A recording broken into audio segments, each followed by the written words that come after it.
नमस्कार, मैं हूं आशीष चित्रांशी और आप देख रहे हैं द न्यूज लॉन्चर।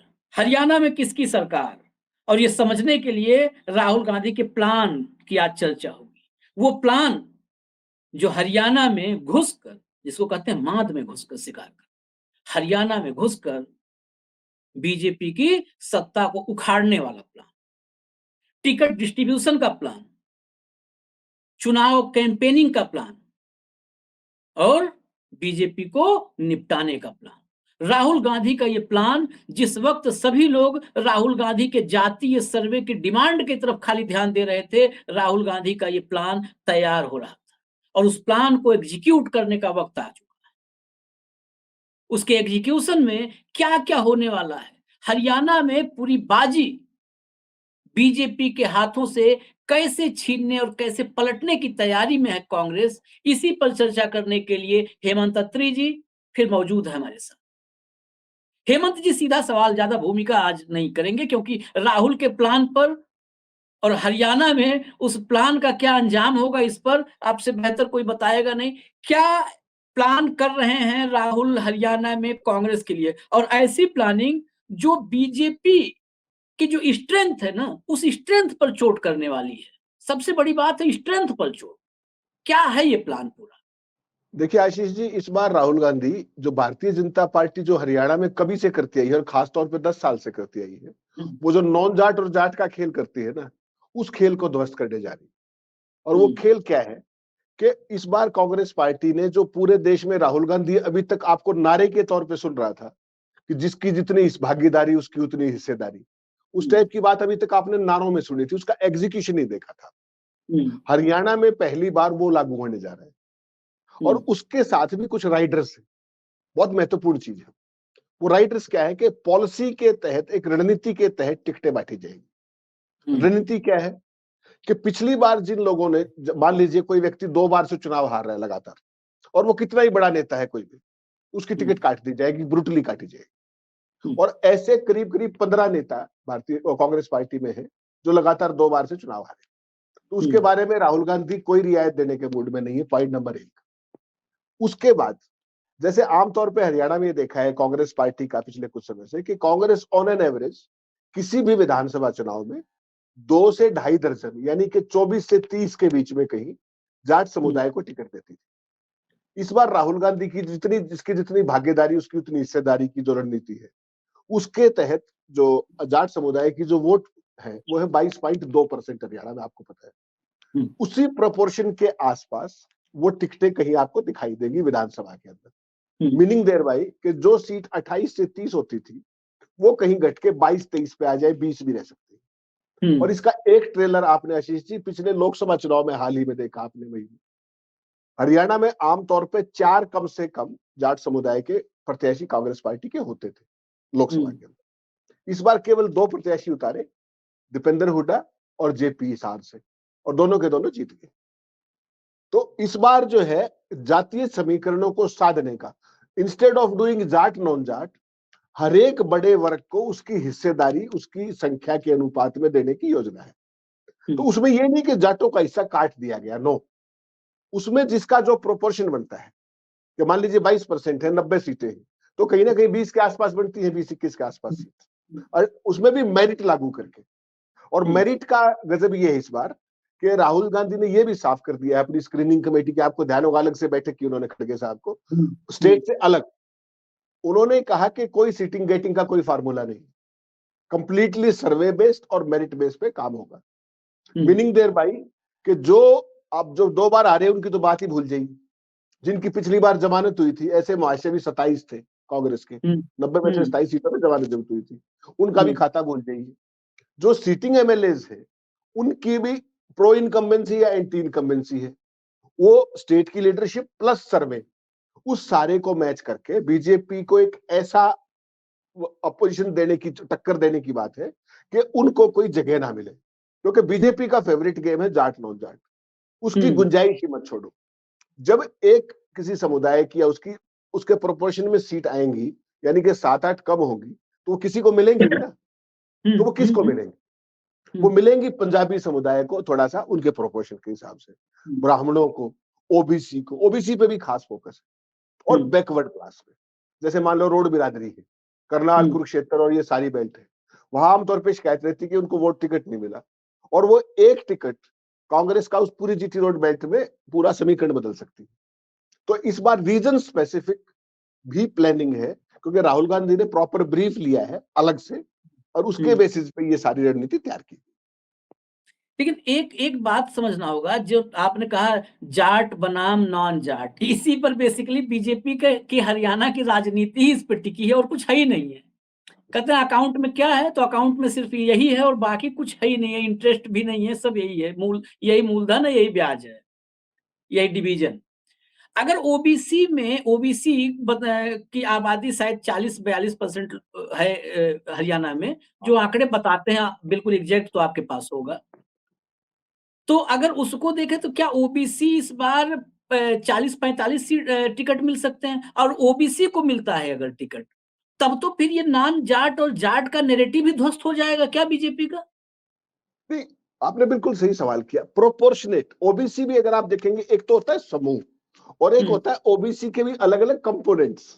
हाँ हाँ तो हाँ। इस बार केवल समूह नहीं, कंपोनेंट्स तक भी जाने की बात है कि कोई भी समुदाय अनरिप्रेजेंटेड ना रहे। फॉर एग्जाम्पल, हरियाणा की अगर आप बात करते हो तो हरियाणा में एक बहुत फेमस चीज है कि 36 बिरादरी। तो इस बार राहुल गांधी की योजना ये है कि 36 की 36 बिरादरियों को प्रतिनिधित्व दिया जाए, तो कोई को नाराज होने का कोई कारण नहीं बचेगा। प्रोपोर्शनेट में हो सकता है, जैसे आपने जाट समुदाय की बात की कि 28 से 30 मिलती थी, लेकिन प्रोपोर्शन में 22%, तो 20 भी बढ़ सकती है, 21 भी बढ़ सकती है, जैसा आप चाहो। तो वो 23 भी हो सकती है डिपेंडिंग अपॉन मेरिट, और वो 19 भी हो सकती है। सवाल ये है कि आपके पास उस मेरिट का कैंडिडेट है क्या, और विज उसकी तुलना में बाकियों की स्थिति क्या है। तो ये सारे के सारे इस पे बड़ा जबरदस्त होमवर्क चल रहा है इन हाउस। जो स्क्रीनिंग कमेटी काम कर रही है वो एक पक्ष है, पीसीसी जो काम कर रही है वो एक पक्ष है, पीईसी प्रदेश इलेक्शन कमेटी ने जो काम किया वो एक पक्ष है, और उसके अलावा राहुल गांधी और खड़गे साहब का जो इन हाउस अपना होमवर्क है, उस पर भी बहुत जबरदस्त बैकडोर पे काम चल रहा है, और उसकी जानकारी बहुत थोड़े लोगों को। हेमंत जी, एक एक मैं आज ही एक रिपोर्ट देखा कि फरीदाबाद में ब्राह्मणों का सम्मेलन हुआ है, ब्राह्मण समाज का। उसमें उन्होंने डिमांड बड़ी भारी भरकम कर दी है भाजपा से। वो शायद रामविलास शर्मा का बदला लेना चाहते हैं। उन्होंने कहा कि सीएम हमारे समाज से हो, और अगर हमारे समाज से सीएम भाजपा नहीं देती है, तो फिर भाजपा को तो वोट नहीं देंगे। अगर मान लिया और किसी को नहीं देना है तो नोटा दबा देंगे, लेकिन भाजपा को वोट नहीं देंगे। ये मामला बड़ा भारी पड़ जाएगा। दूसरी तरफ जो राहुल का प्लान आपने खोला, उसी से मैं जोड़ रहा हूं। राहुल के प्लान में जो सीधा सीधा संख्या के हिसाब से टिकट बढ़ता दिख रहा है, वो पंजाबी और ब्राह्मण, इन दोनों समुदायों का टिकट बढ़ता दिख रहा है। ब्राह्मण भाजपा से रूठता दिख रहा है, सीएम मांग रहा है। तो क्या ऐसा तो नहीं, और करीब करीब, मैं कहा मेरी जानकारी थोड़ी मोटी मोटी जानकारी है कि करीब 30 सीट के आसपास है हरियाणा में जहां पर ब्राह्मणों का प्रभाव है। नहीं, ऐसा तो नहीं है। देखिए, हाँ ऐसा नहीं, आशीष जी, उसको थोड़ा सा और तरीके से देखिए आप। हाँ हरियाणा में जो ब्राह्मण समुदाय है, उसकी भागीदारी 7.5 से 8% के आसपास संख्या है, हाँ। और वही संख्या कहीं ना कहीं पंजाबियों की भी। लेकिन हम्म, एक बेसिक फर्क है कि ब्राह्मण जो है हरियाणा में भी और पूरे नॉर्थ इंडिया में, अगर आप ध्यान करेंगे तो हम्म, ब्राह्मण की संख्या कितनी भी हो, हर हम्म, पार्टी उसके महत्व को जानती, और वो हाँ। क्या है। गांव के अंदर, खासतौर पे, शहरों में देखिए कोई पूछता नहीं, ईमानदारी की बात है, गांव के अंदर ब्राह्मण जो है वो कम्युनिटी का लीडर है, इन्फ्लुएंसर है वो। इन्फ्लुएंसर है, पब्लिक हम्म, ओपिनियन को इन्फ्लुएंस करता है। और हम्म, खास तौर पे गरीब गुरबे और जो लोअर कैटेगरीज के जो अलग अलग कास्ट हैं, उनमें उसकी जो भूमिका है हरियाणा में, उसको दादा बोलते हैं। अगर कोई 4 साल का बच्चा भी है और 40 साल का बुजुर्ग है, वो भी उसको दादा बोलता है। हम्म, तो वो वो जो समीकरण है, उसमें बेसिकली कम्युनिटी लीडर होने के नाते, और तो 8% वाले को तो कोई मुख्यमंत्री तो सच बना नहीं रहा, उसके लिए तो हम्म, बहुत सारी चीजें चाहिए। अगर आप हम्म, बीजेपी की बात करें, हरियाणा में बीजेपी तो आई तो ब्राह्मणों के कंधों पे ही थी 2014 हम्म, में। हम्म, रामविलास शर्मा अध्यक्ष थे। क्या हम्म, हुआ, रामविलास शर्मा जी कहाँ हैं? महेंद्रगढ़ में लेटे हुए हैं। हम्म, मनोहर लाल खट्टर के नीचे उन्होंने नौकरी की एज मंत्री, और फिर अगली बार मनोहर लाल जी ने जन आशीर्वाद यात्रा निकाली, वो पंडित जी का आशीर्वाद घर ही बैठ के हारी गए चुनाव। हम्म, तो बेसिकली क्या है, ये हरियाणा में जो दूसरा आपने कहा कि ब्राह्मण समुदाय सीएम मांग रहा है, एक महोदय है अपने चिरंजीवी राव रेवाड़ी से, कैप्टन अजय यादव के बेटे, उन्होंने यही कह दिया कि मैं फलां तारीख को चुनाव का फॉर्म भरूंगा, टिकट नहीं आई अभी, और डिप्टी सीएम भी बनूंगा। तो हमारे हरियाणा के अंदर ना एक बड़ी, कई बार कई लोग जल्दबाजी में बहुत सारी चीजें करते हैं। जब उन्होंने कहा कि सीएम की वो कोई कुछ और मांग रहा है, कोई डिप्टी सीएम मांग रहा है, तो यहाँ पे एक है कि आप अगर तोप का लाइसेंस मांगोगे तो रिवॉल्वर का मिलेगा, तो सारे के सारे तोप के लाइसेंस मांगने में लगे हुए। तो उसमें बेसिकली पार्टी को देखना है कि उनके अंदरूनी समीकरण क्या है, उनकी मेरिट्स क्या है, उनकी सीनियरिटी क्या है। वो विशेषाधिकार तो पार्टियों का है, लेकिन ओवरऑल जो कुल मिलाकर के जो सिनेरियो है, भारतीय जनता पार्टी जो खेल खेलती आई है पूरे हर स्टेट में, आप देख लीजिए, फला वर्सेस फला, ये वर्सेस वो, हिंदू मुस्लिम वो, यहां पर वो स्थिति नहीं थी। यहां पर केवल जातिगत समीकरणों पर ये लोग खेलते थे। वो जातिगत समीकरण की गुंजाइश ही मत छोड़ो ऐसी, क्योंकि देखिए कोई भी कुछ कहे, कितनी ही एडवांस हम बात कर ले, जाति हिंदुस्तान की सच्चाई है। और हरियाणा उससे अछूता नहीं।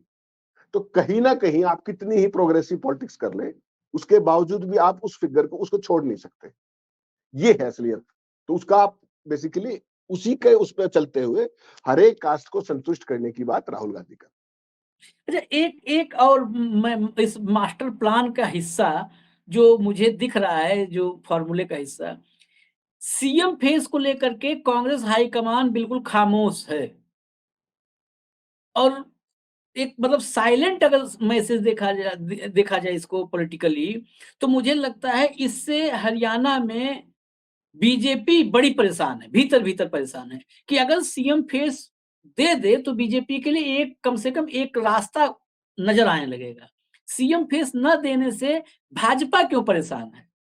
चाहे भाजपा को भाजपा को दोनों में दिक्कत नहीं है, भाजपा शैलजा का नाम आ जाए तो भी दिक्कत नहीं है, भाजपा के लिए एक रास्ता बन जाएगा, हुड्डा का नाम आ जाए।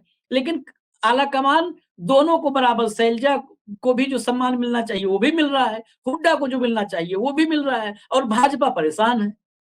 ऐसा क्यों? वो इसीलिए, आशीष जी, इसीलिए परेशान है। भारतीय जनता हुँ, पार्टी चाहता क्या है कि वो एक्स को कर दे कि एक्स हुँ, वाला बन जाएंगे सीएम, कांग्रेस कर हुँ, दे तो वो वाई हुँ, पे खेल लेंगे, एक्स वर्सेस वाई कर देंगे। हाँ, वाई कर दे तो वाई वर्सेस एक्स कर देंगे। बीजेपी को चाहिए चुनाव जीतने के लिए वर्सेस, और हुँ, वो वर्सेस कांग्रेस उनको देने नहीं जा रही इस बार। ये बड़ा हुँ, स्पष्ट है कि वो मैसेज लाउड एंड क्लियर है कि चीफ मिनिस्टर का चेहरा पहले क्लियर नहीं है फॉर ऑल प्रैक्टिकल पर्पजेस। क्योंकि कांग्रेस पार्टी ने मध्य प्रदेश में देख भी लिया उसका असर, हुँ, कमलनाथ वाला जो घटनाक्रम हुआ। और आमतौर पे कांग्रेस पार्टी की कभी ये रणनीति भी उस रूप में नहीं होती है कि हुँ, मुख्यमंत्री का चेहरा कोई घोषित करके जाए। रेयरेस्ट ऑफ रेयर सिचुएशंस में होती है, जैसे एक बार कैप्टन अमरिंदर को किया था, आपको ध्यान हुँ, होगा। हुँ, ऐसे ही हुँ, मध्य प्रदेश में पिछली बार किया था। तो कांग्रेस पार्टी ने उन सारी भूलों से सबक सीखते हुए सबको साथ लेकर के चलने की प्लान बनाई है इस बार। सभी वर्गों को प्रतिनिधित्व देने की बात की है। और मुख्यमंत्री का चेहरा निश्चित तौर पे 100% मैं कह सकता हूं फ्रॉम द टॉप सोर्सेज, मुख्यमंत्री का चेहरा पहले घोषित नहीं होगा। और हुँ, भारतीय जनता पार्टी की सबसे बड़ी मजबूरी यही है, परेशानी भी यही है। अब मजेदार बात देखिए, हुँ, आप हरियाणा के अंदर 12 मार्च को मनोहर लाल सैनी जी, अपने क्या नाम है इनका, नायब सिंह सैनी मैं मुख्यमंत्री बने। ठीक, 12 मार्च से अब तक क्या उनकी अपनी सीएम ऑफिस की कोई टीम बनी है क्या? वही मनोहर लाल की सारी शैडो टीम चल रही है। सब कंप्लीट सारी ब्यूरोक्रेसी वो की वो है। तो इसका मतलब तो मनोहर लाल ही फेल थे, मोदी जी ने ऐसा ही माना। नहीं तो सीएम अकेला जिम्मेदार नहीं होता, सीएम की पूरी टीम जिम्मेदार होती है। और टीम हुँ, का मतलब सीएम ऑफिस होता है। तो पूरे के पूरे ब्यूरोक्रेट्स में से एक को भी हटाया तो आप बता दीजिए, कंप्लीट सिस्टम मनोहर लाल का है। तो हुँ, इससे हरियाणा में मैसेज ये जा रहा है कि नायब सिंह सैनी तो केवल नाइट वॉचमैन। हुँ, और रही सही कसर जो हमने 3-4 दिन पहले आपने चर्चा की थी, आज कुरुक्षेत्र में बहुत इंटरेस्टिंग होने जा रहा है। आज वहां पर एक दलित सम्मेलन है। हरियाणा में दलितों की संख्या आपको पता है 21%। और उस दलित सम्मेलन के मुख्य अतिथि पता है कौन है? माननीय मनोहर हुँ, लाल जी, जिनको हरियाणा से किन हालात में निकाला गया था रातों रात, हुँ, केंद्र में मंत्री हैं। तो अगर अमित शाह ये कहते हैं कि नायब सिंह सैनी ही हमारा चेहरा है, तो दलितों के अंदर मनोहर लाल क्या करेंगे? हुँ, तो कहीं ना कहीं जो इनकी भूमिका है नायब सिंह सैनी की, वो आज भी नाइट वॉचमैन की है। और टर्फ पर बैटिंग आपको आज भी मनोहर लाल ही करते दिखाई देंगे। उनको दलितों की तरफ से लोटा भेंट किया जाएगा, जो उस दिन हम चर्चा कर रहे थे, वो सारी बात। हुँ, लेकिन सवाल यह है कि अगर मनोहर लाल को ही ये फेस बनाना है तो नायब सिंह सैनी क्या करे? टीम भी मनोहर लाल की, सिस्टम भी मनोहर लाल का, वो सारी की सारी चीजें भी वही कर रहे हैं फैसले। तो हुँ, फिर नायब सिंह सैनी किस लिए? केवल बेवकूफ बनाने के लिए, ओबीसी के बिल्कुल, वोट को हथियाने के लिए। तो ये हाँ। हरियाणा की जनता इस बात को बहुत अच्छे से समझ बिल्कुल, वो बिल्कुल साफ आपने किया कि वो बेसिकली ओबीसी की आँखों में धूल झोंकने के लिए नायब सिंह सैनी का चेहरा आगे है और पीछे चाबुक किसी और के हाथ में है। लेकिन आपने दलित उसी पर हम खत्म भी करेंगे क्योंकि आखिर में सबसे हम निचले पायदान में चलेंगे, वहाँ चर्चा खत्म करेंगे। आपने दलित सम्मेलन की बात की। एक लोकसभा चुनाव के समय से दलितों को लेके परेशानी क्यों है भाजपा को? यही सवाल है। लेकिन उसमें ऐड ऑन कर दूँ कि लोकसभा चुनाव के समय मुझे कुछ लोगों से जो बातचीत किया हरियाणा में, तो पता चला कि बहुत लंबे वक़्त के बाद गाँवों में जाट और दलित एक साथ मत डालने गए। एक साथ कि मतलब चलो पता चल रहा है कि उधर से कोई दलित निकला, उसने जाट को बोला कि अरे चलो ताऊ चलते हैं। मतलब एक साथ वो निकला, ये भाजपा के लिए दलित सम्मेलन, लोटा, थाली, चम्मच, कटोरी जो कर रहे हैं, ये सब इसी चक्कर में कर रहे हैं कि थाली है खाली, अब उसी में चम्मच लाओ, लोटा लाओ, कटोरी लाओ, ये कर रहे हैं।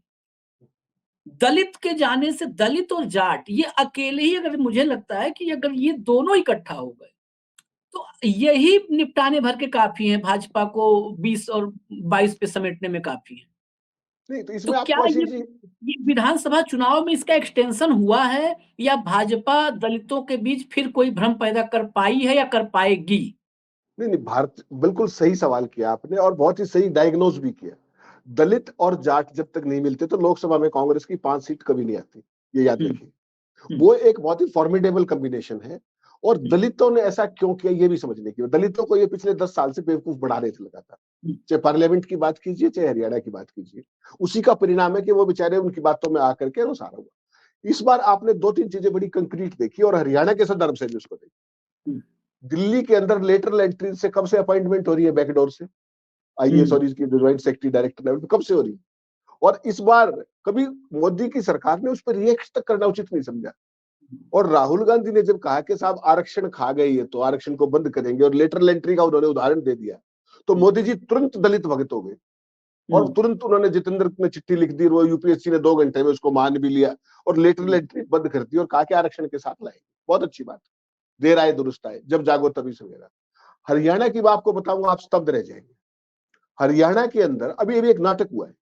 हुँ, 1,20,000 बच्चे जो ठेके पे चला रहे, हरियाणा सरकार ने क्या किया कि जो 2 लाख वैकेंसी खाली है उनमें हुँ, 80 तो अब भी खाली, 80,000 तो हुँ, 1,20,000 बच्चों का शोषण सरकार कर रही थी।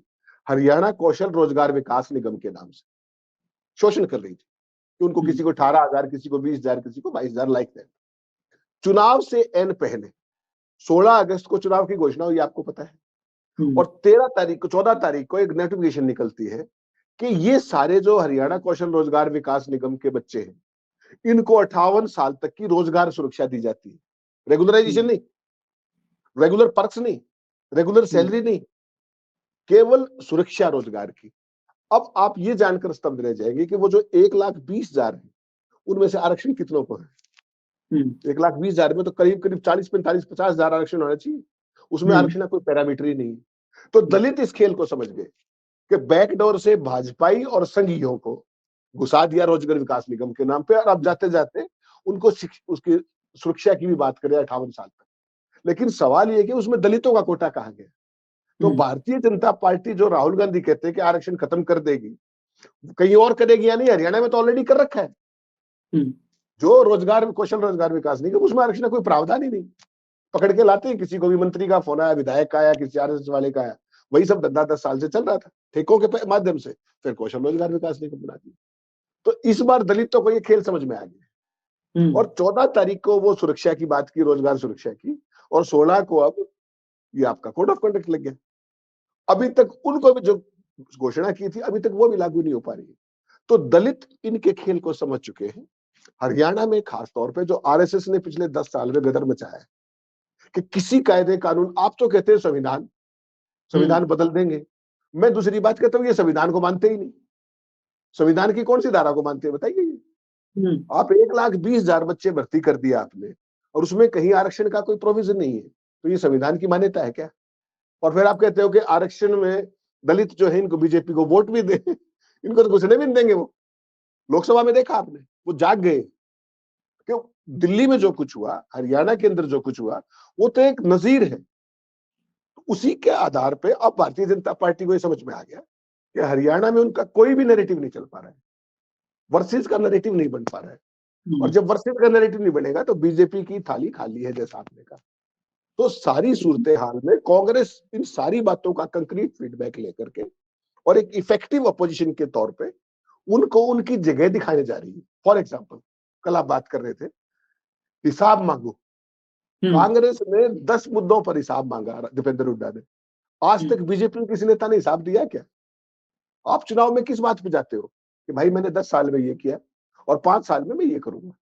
तो ना तो आप 10 साल का बता रहे और आगे की आपकी स्लेट खाली, तो पीछे भी आगा दौड़ पीछा छोड़। ये सारा खेल समझ में जनता को आ गया इस बार। और चूंकि ये डिफेंसिव पे है, इसलिए कांग्रेस पार्टी ने रणनीति बना ली है, offence is the best defence. और जब राहुल गांधी आएंगे अभी, तब देखना हो इनका इन्हीं मुद्दों के ऊपर क्या करेंगे। कर्ज में डूबा हरियाणा, बेरोजगारी का हब हरियाणा, नशे का हब हरियाणा, मतलब गिनते जाइए। और उन सारी चीजों में फिर जो निकलेगा अल्टीमेटली वो बीजेपी की आपको नाकामियां ही दिखाई देंगी। यही रणनीति। चलिए, ये बहुत महत्वपूर्ण है कि हिसाब की बात जो आपने कही कि हिसाब नहीं दिया। हिसाब मांगने पर तो कहा कि पहले तुम, अमित शाह ही कहे, सबसे पहले शुरुआत तो ऊपर से होती है, हिसाब पहले अपना दो। अरे उन्होंने हिसाब नहीं दिया था, तभी तो तुमको हरियाणा वालों ने बैठाया भाई। ये हरियाणा की जनता मूर्ख है। एक बार तुम मत हिसाब दो, एक बार कांग्रेस वाले मत दे हिसाब, और जनता को निचोड़ते रहो। अरे उन्होंने हिसाब नहीं दिया था तो तुमको लाए, अब तुम भी हिसाब नहीं दोगे तो तुम फिर वही हाल होगा। फिर अपने आप नतीजा इसी से पता चल गया, उन्होंने हिसाब नहीं दिया था तो ये आए थे, अब ये हिसाब नहीं दे रहे हैं तो ये जाएंगे। खैर, एक बात इस पूरी चर्चा में हरियाणा के लोग अगर देखें, जो भी 2-4 लोग देखें, 2-4 हजार लोग देखें, 2-4 लाख लोग देखें, जो 1,20,000 मेरे लिए अंडरलाइन करने वाली बात है, 1,20,000 भर्ती में आरक्षण का मखौल उड़ाया गया, आरक्षण का ध्यान नहीं दिया गया। ये हरियाणा के लिए, हरियाणा के पिछड़ों के लिए, हरियाणा के दलितों के लिए सोचने वाली बात है। और ये तब तक सोचना है जब तक बटन ईवीएम वाला दबा न लें, जब तक वो बटन न दबा लें। ये सब दिमाग में रखना चाहिए। वही वक्त होता है जब हिसाब किताब होता है। एक ही जगह पे तो बाबा साहब ने ऐसी ताकत दे दी कि वो अंबानी का भी वोट एक ही होता है, और राम भरोसे जो गांव में बैठे हुए हैं, धोती फटी हुई है, उनका भी वोट का वैल्यू एक ही होता है। अडानी का ऐसा नहीं होता कि शेयर मार्केट में ऊपर इस समय भाव चल रहा है तो एक वोट डालेंगे तो 15-20 गिन लिया जाएगा, ऐसा नहीं है। ये सबसे बड़ी ताकत दी है बाबा साहब अम्बेडकर ने, और उन्हीं की दी हुई ताकत को अगर कोई खोखला कर रहा है तो ध्यान रखना मशीन दबाते समय बटन, बिल्कुल ध्यान रखना। बाकी राहुल गांधी के फॉर्मूले से जमीन तो खिसकती ही दिख रही है। इजाजत दीजिए, कल फिर मिलेंगे दोपहर में। हरियाणा में किसकी सरकार, साथ में होंगे हेमंत अत्री जी। नमस्कार।